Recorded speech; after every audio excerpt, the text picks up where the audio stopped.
जैसे हमने कहा आप भी थी कोई एक कहानी थी आपकी, तो क्या क्या हुआ था, क्या हॉरर एक्सपीरियंस आपका खुद का है? जब मैंने अपना करियर शुरू किया था टीचिंग का, तो 2 और दोस्त थे मेरे, एक मैथ्स का टीचर था, एक फिजिक्स का टीचर था, अविनाश और अक्कू उनके नाम थे। तो हमने से एक फ्लैट लिया था, अपन लोग 3 दोस्त मिलकर लेते हैं। तो उस फ्लैट में हम लोग रह रहे थे, 2 महीने हमको हो गए थे। ऐसा जब हमें कोई बड़ी मेजर चीज कभी फील नहीं हुई थी, बट हाँ कभी कोई से हमारा जो फ्लैट था उसकी बालकनी उधर बैक साइड थी, जो लैंडलॉर्ड था उसका घर था, वहीं खुलती थी। तो कई हमें एक बंदा स्मोक करता था अक्कू, तो रात के टाइम पर 3 बजे के आसपास उनको जो ऑनर थे उनको कोई दिखता था बालकनी में, तो हमको आके बोलते थे कि भाई तुम लोग रात को उस बालकनी में स्मोक मत किया करो। तो बोले हम तो ये बालकनी खुलते ही नहीं है, मतलब हमने कोई बालकनी देखी भी नहीं थी।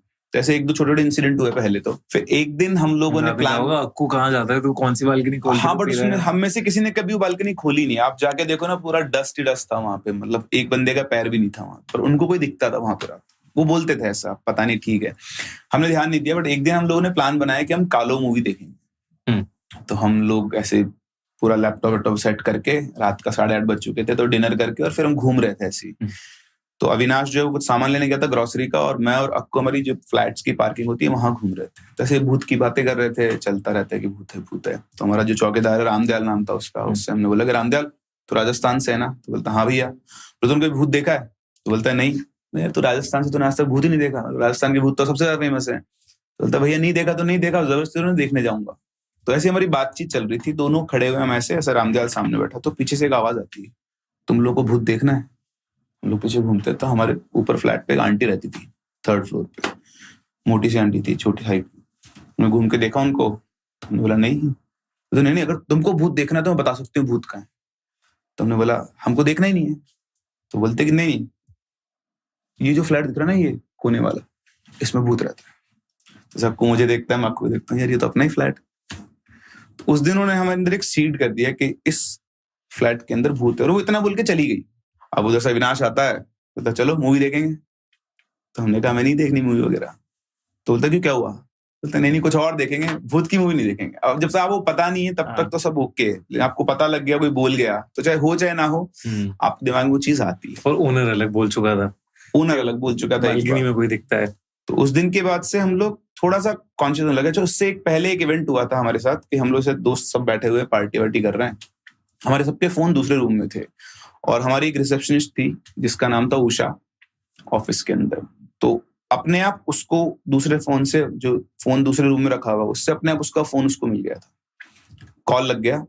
और जब हम अगले दिन ऑफिस पहुंचे तो उसने हमसे पूछा कि कल आपने रात को मुझे फोन क्यों किया? तो अविनाश बोलता है कि मेरे पास तुम्हारा नंबर नहीं है, मैं कॉल कहाँ से करूंगा? तो बोलते नहीं, आपके फोन से फोन आया है और उधर से कोई बूढ़ी औरत आवाज बात कर रही थी। तो हमने बोला हमारे घर में कोई बूढ़ी औरत है ही नहीं। तो बोलती नहीं, आप ये देख लो, 10 सेकंड के आसपास बात हुई है और मेरे को अच्छे से याद है एक बूढ़ी औरत की आवाज थी। पता नहीं यार, क्रॉस कनेक्शन हो गया, उस टाइम पे नेटवर्क्स नए नए रहते तो ऐसे चलता रहा। हम लोग मतलब हमें सच कभी कोई प्रॉब्लम नहीं है, ऑनेस्टली बताऊं मैं। लेकिन फिर हमारे साथ एक फ्रेंड आया, उसका नाम था राहुल। तो वो आया, तो उसके साथ एक बड़ा मेजर इंसिडेंट हुआ था, इसने फिर हमें मजबूर कर दिया कि अब इस फ्लैट को छोड़ना चाहिए, नहीं छोड़ना चाहिए। तो मुझे याद है उसका 10th जुलाई था, वो 9 जुलाई की रात थी। तो वो ऑफिस से आया 6 बजे के आसपास, उसकी तबीयत ठीक नहीं थी। उसका 10th जुलाई को बर्थडे आता है, तो हम लोगों ने प्लान किया था कि रात को अपना केक वेक कट करेंगे। तो वो आया, बोलता है बहुत तेज फीवर हो रहा है। तो हमने तू रेस्ट कर ले, फिर अपने को रात को तेरा बर्थडे तो केक वगैरह कट करेंगे, थोड़ा एंजॉय भी करेंगे। तो हम लोग ऐसे बैठे हुए थे, सब लोग काम कर रहे थे अपना। 11:45 हम लोग सब इकट्ठा हुए रूम में, और वो बेड पे लेटा हुआ था, उसकी हिम्मत भी नहीं थी उठने की, शिवर कर रहा था वो फीवर के मारे। तो हमने उसको लेटे लेटे केक वेक कट करवाया। तो 12 बजते केक कटा, 12:02 के आसपास उसको वापस से लिटा दिया, लेट जा। और हम लोग रूम की सफाई कर रहे थे। तो रूम का स्ट्रक्चर कुछ ऐसा था कि बेड है, बेड के सामने गेट है, और गेट से निकल के हॉल है फ्लैट का, और वहां से आप बाहर जा सकते हो। तो बेड के इस साइड पर मैं साफ सफाई कर रहा था, अक्कू जो मेरा दोस्त है वो झाड़ू लगा रहा था बेड के जस्ट सामने ही, और अविनाश जो था वो पास में किचन में कुछ काम कर रहा था। तो लेटे लेटे वो राहुल, जिसकी तबीयत खराब थी, एकदम से 90 डिग्री पे यूं उठता है, मतलब जो प्रॉपर आप जो अंडरटेकर को देखते थे ना, बिल्कुल वैसा वो यूं का यूं बिना सपोर्ट के यूं उठता है, यूं उठ के उसे नीचे कर रखा है, एकदम झुकर बोलता है वो आपसे बात करना चाहती है। तो जैसे उंगली उठाता है सामने अक्कू के ऊपर उठाता है। अब हम में सबसे ज्यादा अगर कोई डरता है तो अक्कू वैसे देखता है, इधर देखता है कोई नहीं, झाड़ू छोड़ता, सीधा फ्लैट से बाहर भाग जाता है। इधर मैं उसको खड़ा हो गया देख रहा हूँ, तो वो बिल्कुल ही बैठा हुआ और बिल्कुल आप बहुत तेज कांप रहे हो, तो वो कांप रहा बुरी तरह से, और बस एक बात, लो मार डालेगी, वो मार डालेगी, वो मार डालेगी। आंख भी नहीं उठा रहा, गर्दन नीचे रस से कर रहा, मार डालेगी। मैं अविनाश का आवाज लगाता हूँ, भाग के आता है। मैंने बोला ये गया, इसको कुछ हो गया। अब हमें पता था कि उसको नहीं पता था, हम लोगों को पता था कि कुछ ना कुछ किसी ने बोला हुआ है, हमने तो कभी एक्सपीरियंस नहीं किया। हमारे लिए वो पहला मोमेंट था जब हम लोगों ने कुछ एक्सपीरियंस किया। मैंने बोला ये गया, उसको लेके चलो। तो अब डर नहीं लगता वैसे, ऐसे ऑनेस्टली बताऊं तो, क्योंकि ऐसे केसेस पहले हम लोग जहाँ पले बड़े वहां पे देखा हुआ है ऐसे चीजें। हमने किसी के अंदर वो बोलते हैं देवता आ गए, पोजीशंस तो नहीं बोलते, वो बोलते हैं कि देवता आ गए, माता आ गई। तो बचपन से आप इनको देखा हुआ है तो आपको डर नहीं लगता। तो मैंने उसको पकड़ा, मैंने उठाया, इसको चलते हैं। उसको मेरे कंधे पे हाथ रखा, उसको लेकर हम लोग गए फ्लैट से बाहर। तो हमारे फ्लैट के नीचे पार्किंग थी, मेरी कार खड़ी थी वहां पे। तो वो कॉन्स्टेंटली फ्लैट का जो पिलर होता है, जैसे हम पार्किंग पे बस उस पर स्टेयर कर रहा है, बिना पलक झपका है, और कहीं नहीं देख रहा। अटर फोकस जो होता है इंसान को, बस यही देखना और तो पूरे टाइम्स पे देखा। तो गाड़ी में ड्राइवर सीट पे मैं था, उसको मैंने साइड में बिठाया, बाकी दोनों पीछे बैठे, और मैंने उसके कंधे पे ऐसे हाथ रख लिया ताकि वो गिरे विरे नहीं। गाड़ी रिवर्स ली, फ्लैट की पार्किंग से उतारी, तो एक ऐसा कॉर्नर प्लॉट था, वो उस पे नीम का एक पेड़ था। तो गाड़ी उतार के बस जैसे ही मैंने उसकी बाउंड्री को क्रॉस किया, नीम के पेड़ को क्रॉस किया, एकदम से उसकी बॉडी से एक वाइब्रेशन आया। मतलब दैट, वो मैंने लाइफ में पहली बार फील किया था। तो वो वाइब्रेशन उसकी बॉडी से ट्रांसफर होके ऐसे मेरे अंदर से निकला पूरा। वो मेरी फीलिंग, मतलब आज भी मुझे एग्जैक्टली सेम वो चल रहा है, सब कुछ आंखों के सामने। तो मेरा स्टीयरिंग से हाथ छूट गया, एक्सेलेटर वगैरह सब पे से पैर हट गए, और गाड़ी एक साइड भागना शुरू हुई, 1 सेकंड के लिए सिर्फ। अगले सेकंड वापस से आप अपने स्टेट में आए, गाड़ी को वापस संभाला, और मात्र हम शायद 100-200 मीटर आगे निकले, उसने बोला गाड़ी रोको। मतलब अभी तो जो कुछ बोल नहीं रहा था, जो सेंसेस में नहीं था, वो बोलता गाड़ी रोको। हमने गाड़ी रोकी, गाड़ी रोक के उतरते बोलता भूख लगी, ऑमलेट खिलाओ। तो उसको हमने देखा, जो इंसान अभी खुद उठ नहीं पा रहा था, वो गाड़ी से निकलता आराम से, चल रहा फिर रहा है, तो बोला ऑमलेट खिलाओ, भूख लगी। बोला ये अभी तो ये नौटंकी कर रहा था, ये सब क्या है? तो बोलता कौन सी नौटंकी? मतलब अभी पिछले 10-15 मिनट में जो भी कुछ हुआ है, तू ये चल रहा था वो मार डालेगी, मार डालेगी। बोलता मेरे को तो कुछ भी याद नहीं, मेरे को तो बहुत तेज भूख लग रही है, ऑमलेट खिलाओ। तो उसके बाद हम लोग उसको लेकर के ऑमलेट खिला के लाए, उसको घुमा फिरा के। लेकिन हम दोबारा फ्लैट में नहीं गए रात को। फिर हम लोग, हमारा एक दोस्त था, उसके यहाँ पर रुके। तो उस दिन के बाद अब जैसे आप पहुंचे अपने दोस्त के यहाँ, तो दोस्त को बताया सब हुआ। उसने बोला यार तुम दोबारा मत जाना, हो सकता है वहां कुछ ना कुछ दिक्कत हो, तुम किसी से पूछो। तो हम 1-2 पंडित के पास गए, तो उनसे पूछा। फिर हम मेरे दादाजी के पास ही गए, मेरे दादाजी। तो मेरे दादाजी ने बोल दिया कि वहां कुछ प्रॉब्लम है, और वो जो प्रॉब्लम है, तुम लोग फ्लैट खाली कर दो, अच्छी नहीं तुम्हारे लिए, तुम ज्यादा टाइम रहोगे ना तो तुम में से किसी को नुकसान। अच्छा, हमारे फाइनेंशियल लॉसेस बहुत हुए। ओके। मतलब उस टाइम पर हम लोग मिलकर अच्छी खासी मनी अर्न कर रहे थे, लेकिन किसी का पैसा बचता नहीं था, रुकता नहीं था। तो इन चीजों में मैंने भी सुना है ऐसा कि फाइनेंशियल लॉसेस और हेल्थ लॉस बहुत होता है। तो पर अविनाश मानने को तैयार नहीं था कि नहीं, मैं इन सब दकियानुसी बातों के ऊपर विश्वास नहीं करता। जब तक अपनी आंख से कुछ नहीं देख लूंगा तब तक मेरा वो है। उसके केस में था कि सामने एक और बंदी हुई थी, तो उसके चक्कर में वो थोड़ा छोड़ना नहीं चाहता उस फ्लैट को, कारण तो कुछ और था उसका। फिर हम लोगों ने टाइम गुजारा। अब छोटे छोटे इंसिडेंट हमारे साथ हुआ करते थे, छोटी छोटी चीजें होती थी, रात को आवाज आना एकदम से। मतलब एक बिल्ली का सीन तो बड़ा अजीब सा है। हम लोग सोए हुए थे, पता नहीं आ गई होगी बिल्ली तो कहीं से बज जाती है, बट कभी हमारे फ्लैट में बिल्ली नहीं थी। तो ऐसे रात के टाइम एकदम से बेड के नीचे से बिल्ली निकल कर रात को 2-3 बजे के आसपास भागी, तो वो नहीं था। बट एक रात बहुत बड़ा इंसिडेंट होता वापस से। हम लोग ऐसे सोते थे, मैं और अक्कू बेड पे, अविनाश नीचे अपना वो छोटा बेड चादर बिछा के, थोड़ा वो उसका था, तो सोया करते थे। तो हम लोग रात को सो रहे थे, रात को अचानक 3 बजे के आसपास एक औरत की आवाज आती है इस तरह से। तो मैं उठा, मैंने देखा, तो मैं और अक्कू दोनों आंख खुल गई हमारी। तो अक्कू खराटे मारता था।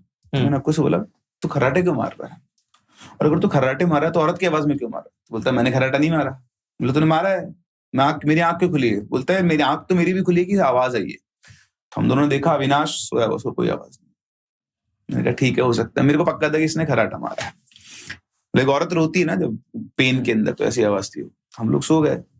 फिर उसके 3-4 दिन बाद वापस से हम दोनों सोए हुए, exact same, almost same time, 3 बजे के आसपास वापस से वही आवाज आती है। फिर हम दोनों उठते हैं और उठ के बोलते हैं, एक दूसरे को देखते हैं, ऐसे आवाज आई? हाँ। फिर तो देखा अविनाश को, तो उसको कोई आवाज नहीं थी। तो हम डर गए दोनों के दोनों। हम लोगों ने चारों तरफ देखा, बाहर तो नहीं निकले, पर जो विंडो होती है उन सब पे कुछ भी नहीं है। पता नहीं क्या हो रहा है, क्यों आ रही है आवाज। फिर उसके 4-5-6 दिन बाद मतलब ऐसे फ्रीक्वेंसी मैच होती, तो फिर से वापस हम लोग सोए हुए हैं ऑलमोस्ट सेम टाइम पर। फिर से इस बार आवाज की इंटेंसिटी बहुत तेज थी। उस बार जैसे हम दोनों उठे और हमने पीछे देखा तो अविनाश भी उठा हुआ था। इस बार आवाज उसको भी आई थी। तो हम तीनों ने वापस देखा दूसरे को, तो अब की बार वही इशारों में बात हुई, किसी ने बोला नहीं, सब समझ गए थे। फिर हम लोग बैठे, फिर हमने वापस बात की। तो अविनाश बोलता है पता नहीं आवाज तो कहाँ से आई, क्योंकि हमारे सामने एक हॉस्पिटल भी था, तो वहां पर डेथ्स वगैरह होती थी। हम लोग ऐसे रिलेट करते थे, मतलब आप जितना हो सकता है आप अवॉइड ही करते हो चीजों को। तो इस तरह से ये चलती रही, पर हमें कभी हार्म नहीं किया किसी ने, हमें कुछ दिखा नहीं, कुछ वो नहीं हुआ। लास्ट एक था कि जब हम लोग, मैं और अक्कू किसी काम से दिल्ली आए थे, तो अविनाश उस फ्लैट में अकेला था। हम उसको बोल के आते कि भाई तू अकेला मत रहना। कि अच्छा, उसमें जब जो राहुल था उसको जब वो जो भी मोमेंट हुआ था, उसने पॉइंट ये किया था कि जो भी कुछ है अविनाश से इंटरेक्ट करना चाहिए, उससे बात करना चाहती है। उसने बोला था ये बात कि वो आपसे बात करना चाहती है, अविनाश की तरफ वो करके। तो हमने ये बता कि तू ही सबसे ज्यादा सेंसिटिव है, तेरे को ये सब चीजें फील होती है, तू मत रहना फ्लैट में। तो उसने बोला नहीं यार, मतलब मैं इन सब चीजों बिलीव नहीं करता, तुम जाओ आराम से, मैं बढ़िया रहूंगा। तो हम लोग गए दिल्ली। जाके जब हम लोग वापस आए तब जाके उसने हमको बताया कि जिस दिन वो फ्लैट में अकेला था तो पूरी रात सो नहीं पाया। वो अपना काम वाम करके लैपटॉप बंद करके करीबन रात को 10-11 बजे तक वो मूवीज वगैरह देखता था, उसका डेली का। उसने मूवी बंद की, उसके बाद वो अपना सोने की तैयारी शुरू की उसने। तो उस टाइम पर जब वो अकेला बैठा हुआ था रूम के अंदर, एक ही रूम था उसमें हम सब लोग रहते थे, तो उसको बहुत स्ट्रॉन्ग प्रेजेंस फील होती थी। मतलब अब आप उसको फीलिंग्स में एलाबोरेट नहीं कर सकते, मतलब इस तरह से कि वो कोने में बैठा हुआ है, ऐसा लग रहा है कॉन्स्टेंटली उसको कोई खड़ा होकर देख रहा है गेट के रूम के ऊपर, और वो मतलब नजर भी नहीं मिला पा रहा था, और बस लग रहा है उसको कि बेड के ऊपर कोई आके बैठ गया है। रूम का बहुत जो प्रेजेंस था कि कोई और भी है इस रूम के अंदर, और उसकी पूरी हिम्मत थी कि पूरी रात उसने जाग के वहां पर गुजारी।